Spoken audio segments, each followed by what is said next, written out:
Previously on Divorce Court.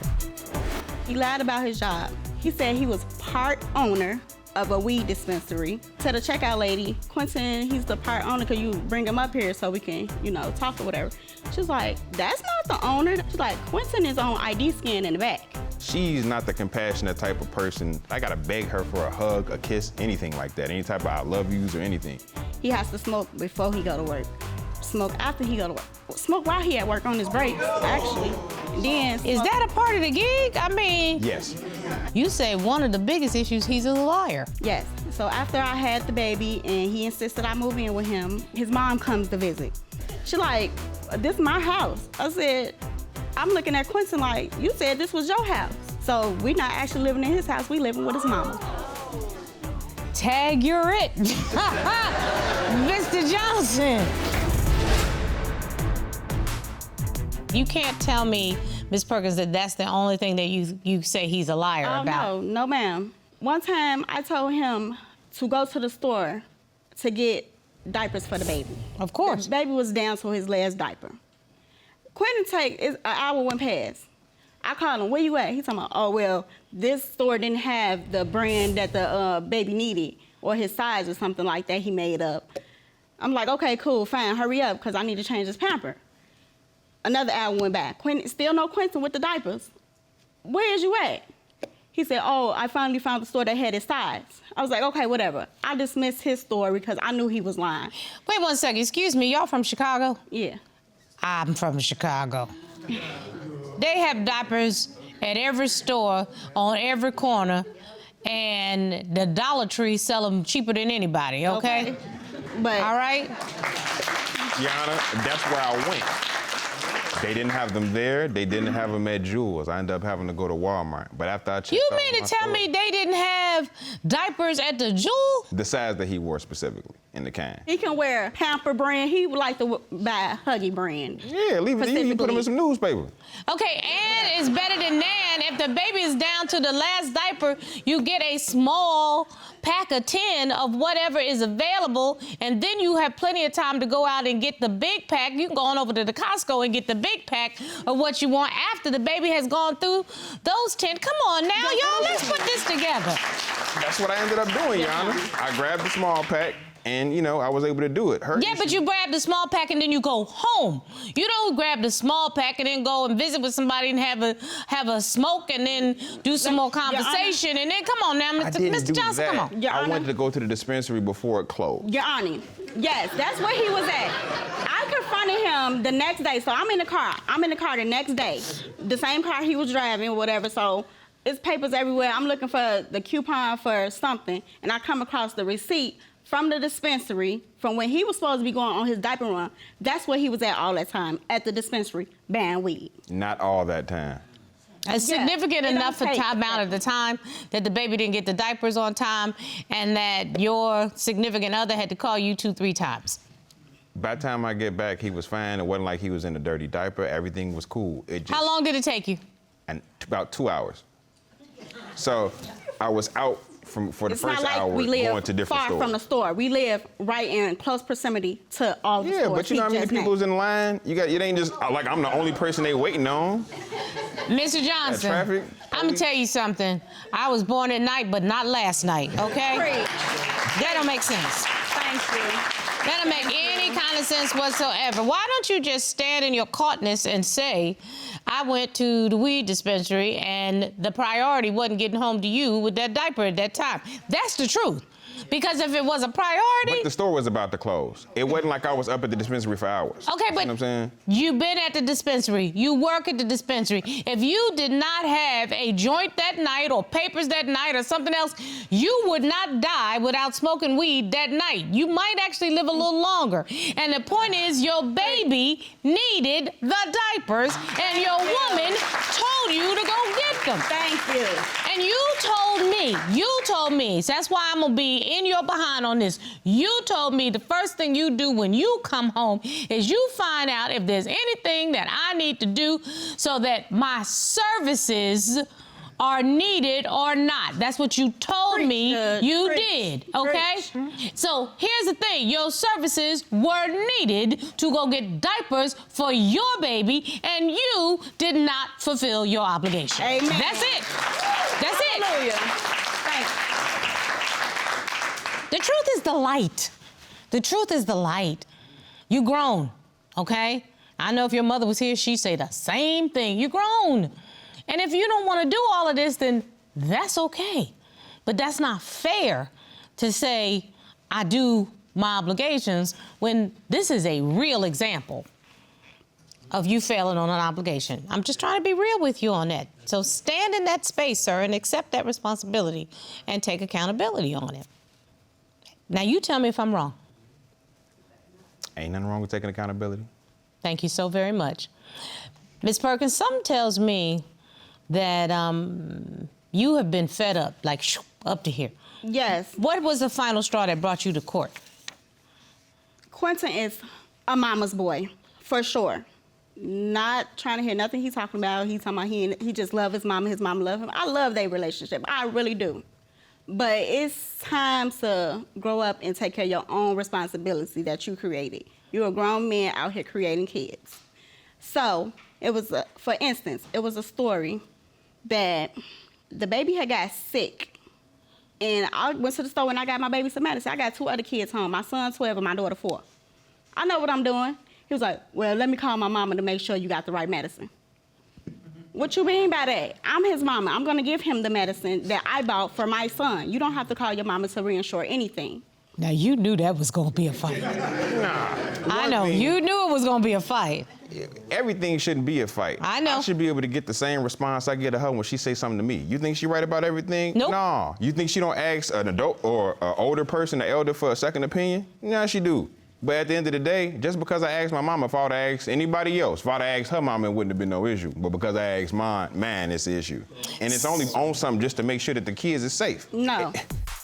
If I'm to be the one that's gonna hold the house down, you gotta treat me like a husband if you wanna be treated like a wife. There's a third party that we've been talking about. She wanted to make sure that this court had her perspective. Your mother sent me in a videotaped statement, and I'd like to hear that right now.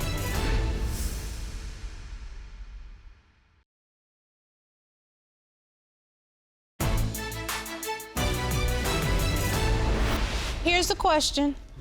Do y'all know how to talk to each other, to sit down and say, okay, well, what do you think? Well, what do you think? Well, let's also talk to some other parents to make sure that we're doing the right thing. Do y'all have those kinds of real sit-down communication? I do. So that usually means that there's a problem, a breakdown. What's going on, Ms. Perkins? No, he don't, Yana. It's been times where, I'm sorry, he's supposed to have the baby, like, you know, bond with him and all this other stuff. His me time is the back porch, smoking and all that stuff. My me time is just probably strolling on my phone, relaxing in the bed or anything like that. So one time he did actually get the baby or whatever. I gave him the baby. I went downstairs. I took a nap or whatever. I wake up. His mama got the baby. I said, where's Quinton? Oh, he just went out for a few with his friends at the bar and stuff like that. And I'm just like, I called his phone like, hello, you supposed to have the baby. Your mama didn't lay down and have this baby. You did. Come back to the house and get this baby. Objection. Okay. You gonna wait. One, with that, No, you're it gonna wasn't wait. even that type of thing with my friends. 1. 2, she always asks my mom for help. Anything that she needs from my mom does for her. I don't overdo it. I just went out because somebody at my job was leaving my job and going on to a new career, and they wanted to spend an hour and a half with the people at our job at the Y'all bar. don't talk to each other, because this is so easy to be able to say, babe, I'm gonna take the baby for the next 2 hours, but I'm gonna roll out at about 7 o'clock. Mom's here, she'll take care of him, not to worry about it. But Joey is going to Philadelphia for his new job. So I'm gonna go and kick it with him for just a little bit, and then I'll be back. By the time you wake up, not to worry. What is wrong with that? But that's how I do things. She's an aggressive type. You can't really do something like that with her and think you're not gonna be met with a certain level of aggressiveness. He fights me. Every time I tell him to do something, like, I'm not your mom. I'm not finna tell you every little single thing. Hold your hand. You know what you're supposed to do. How about Ms. Perkins, instead of telling him what to do, that you all determine what needs to be done together? What about that? You know, there's a third party that we've been talking about, and I asked for her to come and to testify, but she was not able to, bless her heart. But she wanted to make sure that this court had her perspective, and I'd like to hear it now. I understand your mother, Mr. Johnson, sent me in a videotaped statement, and I'd like to hear that right now. Good morning, Your Honor. My name is Trina Young. Quinton will be 31 years old in March, but they need to grow up and get themselves together, and he needs to step it up a little. You know, Mama can't pick up the slack all the time. I want to enjoy my retirement. It's my turn. Okay. So, am I lying? Am I lying? The mom is right in the house with him. And I take that, what she said, full on, but my thing is, if I'm to be the one that's gonna hold the house down, take care of her, take care of the kids, and take care of her, I'm gonna need a real partner, not just somebody that's a friend or acting like a friend. You gotta treat me like a husband if you wanna be treated like a wife. You gotta treat me like a boyfriend if you wanna be treated like a girlfriend. It go both ways, it's a two-way street. Ms. Perkins? I told him I'm working on some stuff. I'm not a very passionate person when it comes to our relationship, and I understand that, and I told him I'm working on it, just dealing with some stuff from the past and stuff, and he already know that, so. So, Ms. Perkins, are we avoiding the elephant in the room, that there's an intimacy problem between the two of you? Yes. Because I was waiting, a hush fell over Jerusalem. You can't always have that relationship ball up in the air. It has to be in your hand at some point. If it's not in your hand, you will lose it. If the ball drops, then that's out of your life. Stop being so hard. Let your heart be welcome and open to a man that loves you.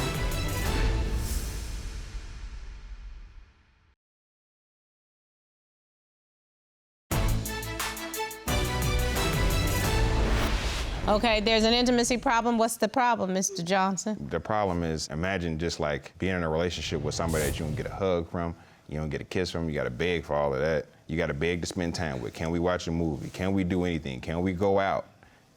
Anybody else would just wanna do all of these things off the rip, or you wouldn't have to ask, they just say, I'm down. It's like, it's almost like I can't get a hug to the point, what you want me to do, shake your hand like you one of my friends or something? Like, we parents together. We supposed to be in a relationship together. We should treat it like such. We should have moments where we just kiss if I lean in for a kiss, if I come in from a hug or for a hug when I just get off work. It's like, for me, it's like always, nah, you know, not the time for it, I'm not feeling it, or I don't want to watch a movie. That's why when I come in from work, if I go to the back porch and stay back there, that's because the decision was made not to spend no time together. And I asked, begged, cool. You know, Okay, that's because I am tired. I have the kids all day. I'm ready to relax. I'm tired too. I just got off work from 7 hours. Okay, but I was too. I was at work, and when I straight get off work, I have to go and get the kids. Ms. Perkins, let me tell you something. As women, there are multiple balls that you are juggling at all times. Okay? You have the relationship ball. You have the family ball. You have the children ball. You have the job ball. And you have the self ball. And all of them are moving at all times. A lot of women think that there's an obligation, and I see you about to fall completely apart, to be all things at all times. Everybody can't be all things at all times. But you'll notice with every juggler, there's always at least a ball in each hand.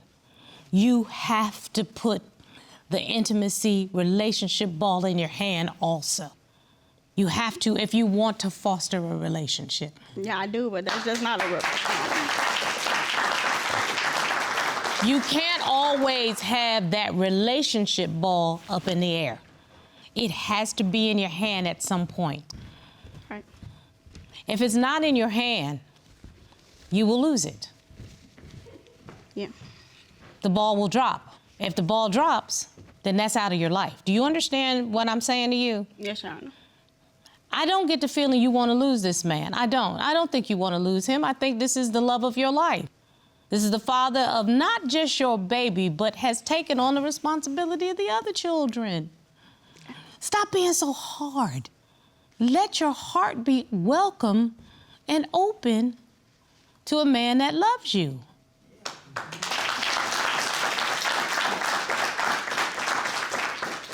And you know what? Make him step up and be the father. Then say, nope, Tag, you're it. Here's your son. I'm going to lay down for a minute. And by the way, you put the baby to bed, you can come lay down with me. That is what you do. That's how you rock that. And Mr. Johnson, pipe dreams are wonderful, but sometimes there's a point where the pipe dream has to get in the pipeline. Do you know what I'm saying? That's the pipeline of action. So words are really nice, but it's time for you, as your mother said, it's time for you to put some maturity behind your hopes, dreams, and aspirations. This family is too important for us to break it up. It's not going to happen, not on my watch. You've been sold a bill of goods that you were going to get the house with the picket fence and the little puppy and the little cat and the fish and the whole 9 yards. Yeah, you got a snake and 2 dogs. Okay, you got the snake and the 2 dogs. I'm gonna try to get you the fish and the cat and all of that. But you can have that. You're not telling me that this is a man that won't work, that can't work. He's going to put all the weed all the time on the back burner, okay? You are. Because that's a responsible thing to do. Because you know that's one of your woman's buttons. And why push it all the time? You have to elect not to push a button, okay? And once somebody points out the behaviors that gets on my nerves, if you continue to do it, that means you're trying to get on my nerves. And we don't want to do that. And by the same token, ma'am, telling him what to do rather than asking him and compromising pushes his button. You know that. And so if you continue to do that, it's going to have him put a wall up.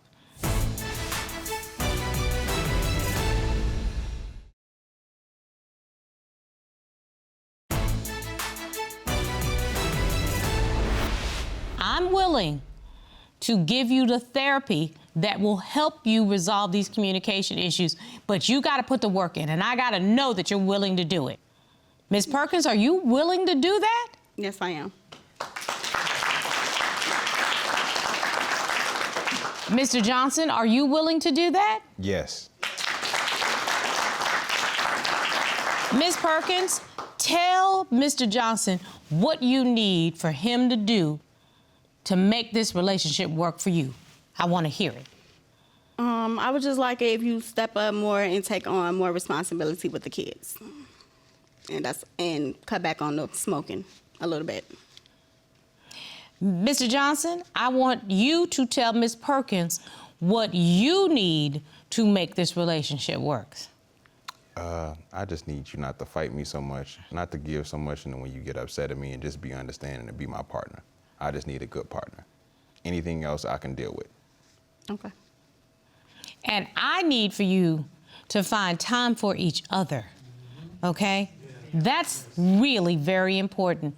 And it can't be all about the kids.